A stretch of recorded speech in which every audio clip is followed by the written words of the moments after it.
Cook ಮಾಡೋಕ್ಕೆ ಹೋಗಿ ನಾನು ಕೈ ಸುಟ್ಕೊಂಡೆ. ಹಾಯ್ ಎವ್ರಿವನ್, ಇದು ಶುಕ್ರವಾರ ಮಿನಿ ವ್ಲಾಗ್. ಇವತ್ತು ನಮ್ಮ ಅಜ್ಜಿ ಕಣ್ಣು ಆಪ್ರೇಷನ್ ಮಾಡಿಸ್ಕೊಂಡು ನಮ್ಮ ಮನೇಲಿ ರೆಸ್ಟ್ ಮಾಡೋಣ ಅಂತ ಬಂದಿರು. ಸೊ ಇವತ್ತು ನಾನ್ ವೆಜ್ ಮಾಡೋಣ, ಇನ್ನೊಂದು ವೀಕೇನೋ ಇರಲ್ವಲ್ಲ ನಾನ್ ವೆಜ್ ಮಾಡೋದು ಅಂದ್ಬಿಟ್ಟು ಇವತ್ತೆಲ್ಲ ಮಾಡಿ ಮನೆಯೆಲ್ಲ ಕ್ಲೀನ್ ಮಾಡ್ಕೊಳ್ಳೋಣ ಅಂತ ಇವತ್ತು ಮಾಡಿದ್ದೆ.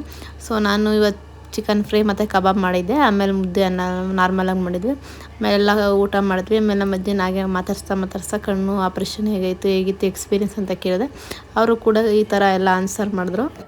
ಈ ಕಣ್ಣಿಗೆ ಇಲ್ಲಿ ಇಂಗ್ಲೇಷನ್ ಕೊಟ್ಟರು, ಆಮೇಲೆ ಈ ಕಡೆ ಒಂದು ಕೊಟ್ಟರು, ಕೆಳಗೆ ಒಂದು ಕೊಟ್ಟರು, ಆಮೇಲೆ ಚಳಿ ಜ್ವರ ಬಂದ್ಬಿಟ್ಟು ಆವಾಗ ಪೊತ್ತೆ ನನಗೆ ಬೆಡ್ಶೀಟೆಲ್ಲ ಒದ್ದಿಸ್ಬಿಟ್ಟು ತಕೋಗ ಕಡೆ ನಿಲ್ಲಿಸ್ಬಿಟ್ಟು ಒಂದು ಅರ್ಧ ಗಂಟೆ ಟೈಮ್ ಆದಮೇಲೆ ಕರ್ಕೊಬಂದು ಆಮೇಲೆ ಕಣ್ಣು ಆಪ್ರೇಷನ್ ಮಾಡಿದ್ರು. ಇವಾಗ ಹೆಂಗೈತೆ?